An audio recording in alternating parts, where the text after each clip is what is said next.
Hi, everybody. First, enjoy a few seconds of me staring into space, which I think is what you have going on there right now. Boy, I gotta fix this latency issue. Although by now it's sort of part of the brand. Um, I'm watching, and I think I'll just about to, there we go. Now I'm talking. Okay, now everything's good. Hi, welcome to the Depresh Mode Debrief. Uh, the Depresh, the deep, the Depresh brief, the Debrief Presh. Hi. So last week we didn't have a show because we didn't have a video show. We had a podcast because I was in a car at the time. I was probably just arriving in Walla Walla, Washington. I drove from St. Paul to Walla Walla. Well, I was in a car from St. Paul to Walla Walla. My daughter drove part of the way. She was the one being dropped off in Walla Walla so she could begin college, which was an incredibly exciting thing. Let's see. Okay, good. I trust that that I am showing up here. Slow mode is on. Send a message every 1 second. I don't know what that means. Anyway, which is a hell of a thing, you know. So my daughter, Kate, is a little person. She was born with achondroplasia, and that has meant some things that are completely normal with any other kid, and some things that are unusual. And so so there's been a lot of adventure. There's been a lot of medical adventure. There's been some social adventure with her being little. Thank you, Jeff. Um, and the way apparently it works, and I experienced this a couple of years ago with Charlie, my oldest, is you raise a kid and then you just go to a college and then you put their stuff in a room and then you just drive away, leaving them behind. It's the strangest thing. So anyway, she's there. It's good. It's really something to drive Montana and North Dakota both lengthwise twice. I drove home all by myself, and I listened to a lot of podcasts. I've been listening to No Dogs in Space, which is a really excellent podcast. I think through last podcast on the Left's network. I've been hearing it on Spotify. The Spotify shows, they're able to drop in songs without, I think, worrying about rights too much because it's Spotify. So there's some really great music shows on there that make really good use of music. I've become a big fan of those. Yeah, so now I'm back. So while I was gone, we had our Lisa Hanawalt episode. Lisa from Tuca and Birdie, taking advantage of the Maximum Fun Network because she has a show on this network as well. I'm very interested in the intersection of creativity and mental health, as you know, as you can imagine, because I'm a creative person myself, and it's sort of my job.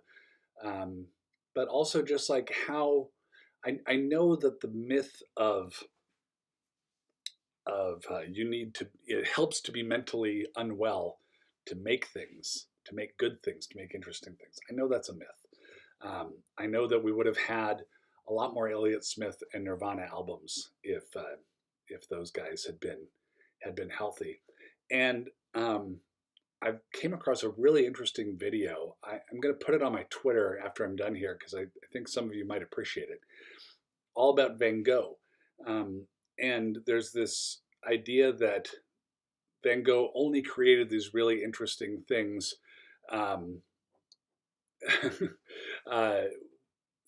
that people can only, that Van Gogh only made like the Starry Night and these wheat fields because he was in such turbulence. Turns out not so. Yes, he was in an asylum, but it was a shockingly progressive asylum for the time. He had a nice room, and they treated him well. His room overlooked these wheat fields, which he was painting, and he loved it there. He got so much work done. He did great. He did sell some works during his life and was well regarded. And really, boy, everybody, oh no, I thought we had three Williamses, but one's a Winans. Hello, Melissa. Um, they're like, so this whole idea of, Van Gogh could only paint because he was in such turmoil. It's bullshit, apparently. Um, I mean, he made some good things. He didn't start painting. Dude didn't start painting until he was like 30, right? Um, and so a lot of the stuff he did was when he was feeling fine. Um, anyway, so Lisa Hanawalt, Tuca, and Birdie. I thought she had a lot of interesting things to say about kind of buckling under some pressure um, when she has hit it before, having panic attacks on stage and on the freeway, and putting herself into this really vulnerable position of show creator. You make a show, you pour everything into it, you use the drawings you've been doing since you were a kid, and then you wait for the audience and the networks to approve or disapprove. So that show, I didn't touch on it much. It had a first season on Netflix, but then didn't get renewed because they're pretty harsh at Netflix. But now it's on Adult Swim, so that's great. Um, and it's a really clever show. It's if you're if you're interested in, and if you're interested in my show, you probably are interested in shows that deal with mental health issues as they in a way that's kind of fun and entertaining, but still recognizing the full reality of what they are. Tuca and Birdie, check it out. So then yesterday's show was with Laura House and with Darshan Mehta about meditation. And I was excited to do this one when I found out that Laura teaches meditation, because it is so wrapped up in mysticism, and I think people miss out on it because all it is methods to try to get you into the present moment. Which I think if you deal with anxiety, if you deal with depression, if you deal with imposter syndrome, if you ruminate, if you do all these things, they're all happening outside the present moment in your timeline. And depression or meditation, not depression, meditation is the best thing I've found to return you to that moment. I sometimes refer to it as kind of a dog state. Like this is a lesson that our dogs can teach us is, they're not too worried about what's happened before. If you bonked them on the head, they're not going to be angry about it for a long time. They'll get over it instantly. The only time they get anxious about the future is if you pick up their leash. Maybe they think they're going to go for a walk. That's how my dogs are. My dogs, we've been in COVID for so long, and I've been working from home for so long, that if I put on socks, they start to get really excited, which is kind of a sad thing about my life, or at least, the dogs. So yeah, we talk with Laura about what it really is and what it isn't, and then we talk with Dr. Mehta about yes, it lowers blood pressure. It can reduce the frequency of depressive episodes. It can help your immune system. All these things that are just real tangible things. So even in my lifetime, I feel like it's really come a long way into just being a regular pedestrian thing. I mean, I'm not religious or even particularly spiritual. I just kind of go through life, and I get a lot out of it. So I hope that I want to do some more of those in the future, more things about meditation, which actually brings me to the questions that I have for you. Because here's what I was doing. I was thinking about what I often say on the show, and then what I think about making the show, and I found a similarity. Because I often say, try everything, find what works for you. What works for me might not work for you. It might, probably won't. You'll find your own thing. Maybe meditation just bombs for you. So screw it. Stop doing it. Try it, but then if it doesn't work, cut it out. Find your own little schedule of things, but tinker. And I realized that I'm kind of always wanting to do that with the show. If you listen to the meditation episode, I really wanted to get right into the action. So instead of having a kind of essay style um, thing that walks up to the topic, I think I just said, we're going to talk about meditation this week. Just dive right in. There's a great BBC history podcast. I forget the name, but I listened to it for a while, where the host, older guy, was just almost annoyed at having to get an introduction because he was in such a hurry to get to the guests and ask questions. Um, and I, not the practice I necessarily wanted to follow, but I thought it was cool. So anyway, so I'm kind of always tinkering with how to do it, and I'd love to get more of your feedback. I know we always mention the electric mail address, Depresh Mode at MaximumFun.org. Um, but I want to kind of encourage that even more. Like, what are the elements of the show that you really respond to? I'm trying to think. Do we need like Mark Maron has been doing WTF podcast forever. He has a long monologue at the beginning. I don't know if that evolved that way or if that was a decision, but I've been doing this for so long, and I wonder, like, do I need more monologue? Do I need, is anybody getting anything out of the monologues that I have? Should we bust up the topics a little bit and say, okay, at the after the regular episode, we're going to have a guided meditation with Laura House or someone else. And even if the topic before that had been, you know, Bo Burnham or something, it's not going to be Bo Burnham, by the way. Everybody keeps asking for Bo Burnham. He's not doing press. Um, and and yeah, and do we want, like, my feeling is that the the the monologue, the essay, the just me talking bit, if it's there, should really pertain um, to the topic. So, if we're talking about OCD, like, I might have something about my limited experience with OCD, or I might have something about uh, some OCD behavior in somebody that I've heard about or that I've been told about, a treatment that I've heard about. I might more likely try to connect it to other common obstacles that people run into, um, and try to kind of frame it in a general way. So even if you don't think that it's a pressing topic for you, it cuts to some other central thing that will be familiar. I don't know. But I don't know. I mean, I've been doing the show long enough now. I've been doing this show long enough. And I think we're at like episode 25 or something. That I'm wondering what you want more of. And it sounds it sounds kind of it sounds a little odd, um, but and a little self-serving. But I actually don't want as much of what doesn't work for you. Like, normally, if I'm doing an evaluation thing after an episode with producers or editors or something, it would be a matter of, well, hey, what worked for you? What didn't work for you?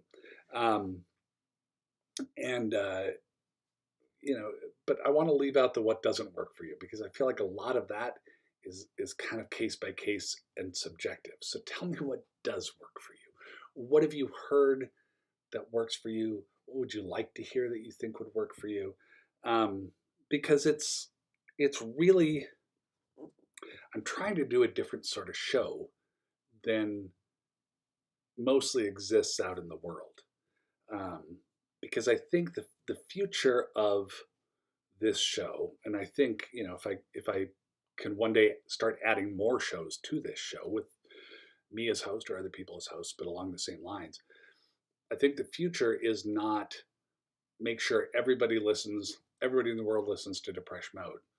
I want to get, like, the core of people who are invested in it, certainly emotionally, financially, if people can, um, and sort of lead that group, like provide media to lead and guide that group. And so it's, I want to serve the needs of that group in the process, because I think that's a cool way to do business, and it's a cool way to get people attached to the show and have them support it. So that provides some stability for me to pay my bills while I keep doing the show, and to pay all the production costs for the show. But it's also just a meaningful way to have an occupation, you know? So I'm going to try to put some more specific questions on the Preshies group, and maybe get some of those questions going, some of those open-ended questions going there. I know it's always a deal with Satan to be a part of Facebook in any capacity. And I hope that a better model comes along and obliterates Facebook. And I have faith it will. Everything else, all must decay when it comes to media institutions, large media institutions. I hope. But yeah, so I'll be putting some of those questions up there. But it's a tinkering. It's all a great tinkering experiment. I don't really ever want to get to a formula that by which we make Depresh Mode, or anything else that I do. Like, I want it to all be a rehearsal, and I want there to be notes afterwards all the time, and I want to look for ways to make it human and interesting. I mean, it's a human show about the human condition, right? And so just as I don't do things the way I did in my life 20 years ago, I don't think it makes sense to freeze the way a show is done and then do that for 20 years. I don't think that's an honest way to go about it. So drop me a line. I've had different producers over the years. Kind of wonder why I keep saying electric mail instead of email, and it's because I think it's funny. And the longer I stick with it, the more entrenched it becomes, the funnier it gets to me. It's like investing. But I'm also going to drop those into Preshies. I will drop in that Van Gogh video in my Twitter. I'm tweeting more things from @JohnMo now, and then just retweeting them from @Depresh Mode, or Depresh Pod. So look for that there. Give that one a listen, and a viewing, and I think you'll enjoy it. All right, so next week we have an episode about back to school and how messed up kids are and what we can do to help those kids. So that is coming out on Labor Day, which is the traditional start of school, is the next day after Labor Day. I feel that's how it's done in St. Paul. The state fair ends. My wife won a blue ribbon in crop art this year, by the way. Very, very proud. So the state fair ends on Labor Day, and then the next day all the kids go back to school. The state fair is here in St. Paul. So yeah, that comes out then. And then we got some more shows coming up. We got Tom Sharpling from The Best Show coming up. We've got just all sorts of people. Janet Varney is coming. Allison Rosen is coming up. So lots of great shows on the way. Oh, and we're doing a whole show about sex. The sex show is coming up. I don't want to say I'm excited. I'm enthused about. We're doing a show about sex and depression, and I think it's going to be a very valuable show. And probably part of it is why I get so self-conscious whenever I say the word sex. It's fascinating when I have ended up in conversations with my friend Dan Savage, because I talk freely and openly about depression, no problem. But when it comes to sex, I kind of don't. And if you know anything about Dan, he's pretty free and open about that. So I end up tittering demurely. All right, that's it for now. We'll see you next week. I'm in town finally for a while. No more trips to any Dakotas. Thanks and bye.